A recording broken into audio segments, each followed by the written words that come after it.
Créez votre boutique e-commerce avec Bubble et avec Stripe en moins de 10 minutes et en 100% de code. On fait ça aujourd'hui, c'est parti. Donc l'idée va être très simple, on va partir du principe que vous avez une landing page, donc une page de garde comme celle-ci, ou alors votre site, votre boutique, peu importe. Et on va donc ajouter un bouton directement pour vendre des produits. Et puis après, donc, vous aurez le total choix de faire donc, des workflows, d'envoyer un email, d'envoyer une notification, de déclencher une livraison. En tout cas, je vais vous montrer comment avec Stripe, vous allez pouvoir donc gérer les paiements et directement vendre vos produits depuis votre page Bubble. C'est parti. On se rend évidemment donc sur bubble.io et ici je vais rechercher e-commerce, celui-ci, donc e-commerce landing, celui-ci, je vais l'installer, get template et je vais générer donc une nouvelle application à partir de ce template. Donc je vais l'appeler projet e-commerce. On le crée donc à partir d'un template, à partir de celui-ci, et je crée l'application. Évidemment, comme d'habitude, on part avec les basic features. Il n'y a pas besoin, encore une fois, de prendre les features plus avancées, d'autant plus que vous pourrez faire 95%, utiliser 95% des features avec donc, cette version basique. Et donc, on arrive sur notre page. Donc, évidemment, c'est surtout du design. Franchement, il n'y a pas grand-chose derrière les workflows. Vous pouvez voir ici tout simplement que ça redirige vers un lien. Donc, on va juste reprendre donc, cette page, vraiment le design, et nous, on va refaire donc, de A à Z le workflow pour vendre, par exemple, ce drone. Donc, première étape, on a notre page de garde. Donc ça, c'est fait. On passe à la deuxième étape. Deuxième étape, on va aller sur stripe.com et on va générer donc des clés API pour justement vendre nos produits sur Bubble. Alors donc forcément, l'étape suivante, c'est d'aller sur Stripe et de créer un compte. Donc vous allez vous connecter, vous allez créer un compte. Vous avez donc pas mal d'informations à renseigner. Donc on va juste ici sur stripe.com. Vous aurez pas mal d'informations à renseigner. Je vais simplement me connecter, je vais vous laisser mettre toutes les informations qui sont demandées et je vais vous montrer comment vous allez aller chercher donc vos clés et comment on va le connecter à Bubble. C'est parti. Donc je vais tout simplement me connecter en l'occurrence avec Google, donc avec mon compte. Donc ce qu'il faut savoir, c'est que sur Stripe, vous aurez donc deux interfaces. Il y aura l'interface qu'on appelle Live, c'est tout ce qui est réel, donc vos véritables ventes, donc les véritables achats qui ont été faits par vos clients. Et vous aurez également l'espace développeur, donc l'espace test. Et donc nous, pour l'instant, on va se concentrer sur l'espace test, en sachant qu'une fois que votre boutique est prête, vous aurez simplement à switcher vos clés test, donc vos clés développeurs, par les clés live, tout simplement. Alors, comment on fait? On va tout simplement, donc on arrive ici donc sur notre interface. Là, en l'occurrence, je suis déjà sur la phase test. Pour accéder donc à la phase live, il faudra renseigner toutes vos informations. Pour l'instant, on va rester en test, ce sera amplement suffisant. Et pour rappel, vous aurez simplement voilà, aller ici sur développeur si jamais vous êtes sur votre page live. Donc là, en l'occurrence, on est directement ici et vous pouvez le voir, il n'y a pas besoin d'aller chercher très loin. On a directement toutes nos infos ici. Donc on a nos deux clés, Publishable Key et Secret Key. Encore une fois, petit rappel, ne partagez jamais les clés. Là, en l'occurrence, c'est des clés de test, des clés dev, donc il n'y a pas de souci. Donc première étape validée, on a bien notre compte Stripe et on a bien nos deux clés. Maintenant, on va passer directement à la troisième étape, c'est l'installation du plugin Stripe. Donc on se rend directement sur notre application, voilà, c'est celle-ci. On est sur notre page de garde. Prochaine étape, on va aller donc dans plugin. On va aller dans plugin, on va faire add plugin et tout simplement on va rechercher Stripe.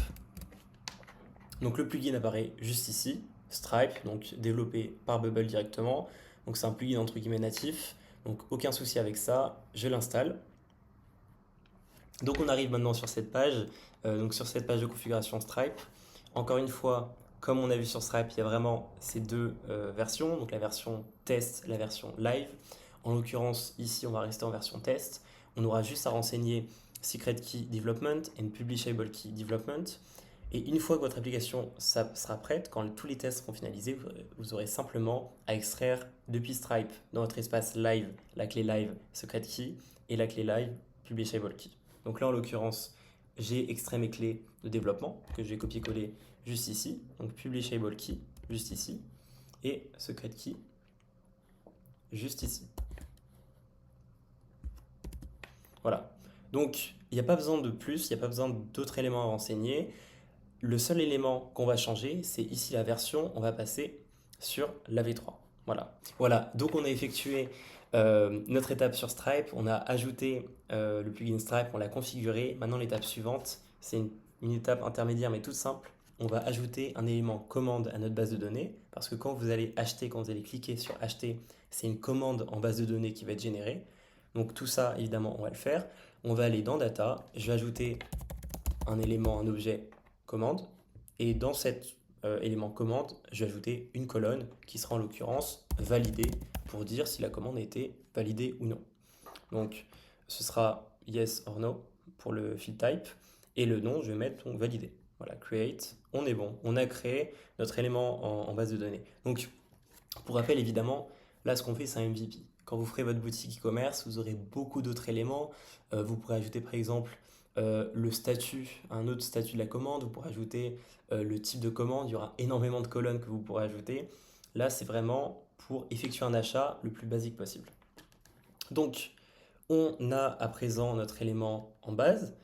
Bah maintenant, on passe à la dernière étape, c'est de créer le workflow d'achat euh, sur ce bouton. Donc on a notre bouton qui est ici. Alors il y a déjà un workflow qui existe dans le template qui ouvrait simplement qui ouvrait une page externe.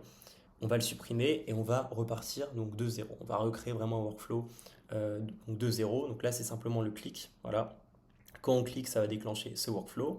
Et donc la première étape, ça va être tout simplement d'effectuer un paiement. Donc ça va être un paiement parce qu'on clique sur acheter, donc l'utilisateur va être amené à payer. Et donc pour ce faire, c'est dans paiement et c'est dans charge de current user. Juste ici. Alors là, vous aurez pas mal d'éléments à renseigner. Encore une fois, ce sera lié purement à votre application.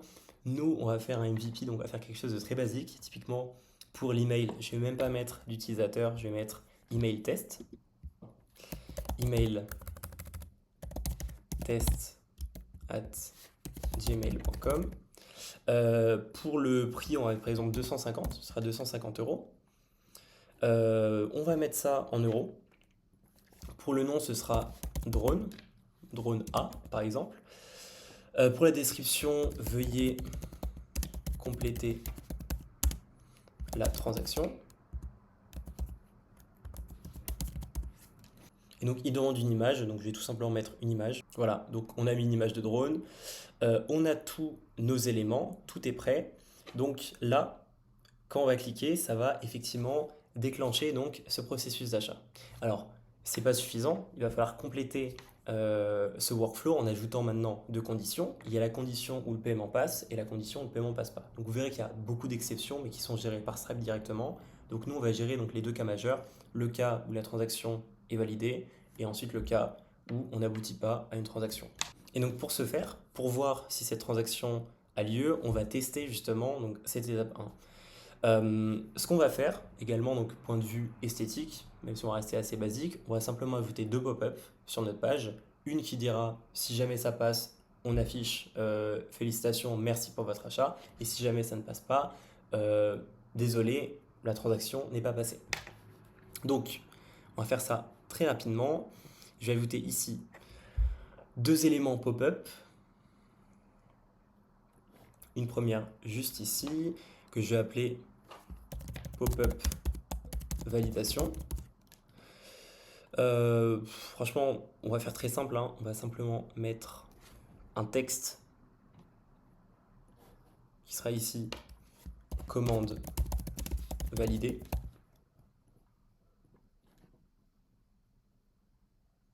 Hop, voilà, on va le centrer quand même un petit peu comme ceci. Et je vais dupliquer ensuite cette, on va mettre le design comme ceci. Et je vais ensuite dupliquer cette pop-up, copier, coller. Et donc maintenant, ce sera pop-up échec. Donc une pop-up si le paiement est validé, une pop-up si le paiement tombe en échec ou si on n'aboutit pas justement à une transaction. Donc pop-up échec.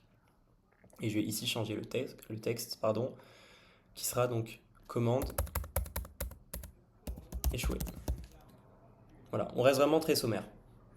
Donc on revient sur notre workflow à présent. Donc on a notre première étape, on tente de faire un paiement et ensuite on va justement déclencher des actions selon ce paiement. Alors, le premier élément déjà, c'est qu'on va créer un élément, donc on va créer une commande. Donc si jamais donc, le paiement passe, je vais créer une commande. je vais ajouter donc le champ, en l'occurrence le champ qu'on a c'est validé, et validé je vais mettre yes.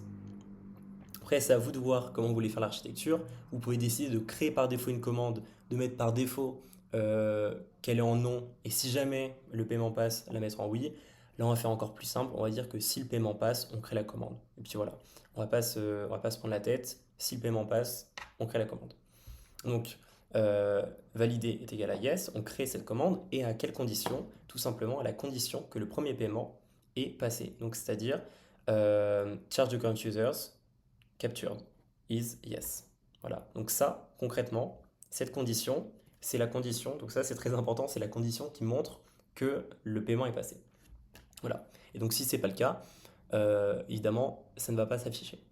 Ça ne va pas se faire. Prochaine étape, on va ajouter également donc cette pop-up.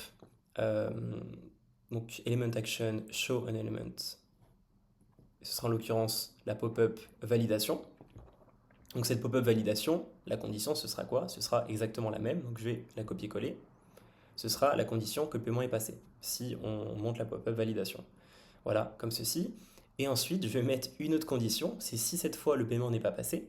Donc si jamais capture is no, alors dans ce cas, on va montrer pop-up échec. Voilà. Et donc là, maintenant, on a tout simplement avec un workflow assez simple, réussi à créer un bouton et un workflow qui va permettre l'achat donc de Zrone et de créer en base de données une commande. On va tester tout de suite. Donc je passe en mode view. Voilà, donc j'ai ma page qui apparaît comme ceci. Pas besoin de me connecter, besoin de rien parce qu'on a mis donc les paramètres les plus basiques. Je clique maintenant sur acheter et vous allez voir ça va m'ouvrir une page Stripe. Voilà, donc j'arrive bien sur cette page avec le nom que j'avais, drone A, 250 € et veuillez compléter la transaction. Donc la description qu'on avait mis. Je vais tester tout simplement donc de l'acheter comme ceci. Voilà, 26, 1, 2, 3, test. Pas besoin de sauvegarder, voilà, payer. Je paye, le paiement a bien été validé, je reviens sur ma page, votre credit card a bien été débité et la commande validée qui apparaît. Et donc maintenant, autre petit test, on va tester donc avec une carte qui ne passe pas, donc un paiement qui ne pourrait pas aboutir. Je vais tout simplement prendre le code d'une carte qui ne passe pas, comme ceci, 12, 26, 1, 2, 3, test.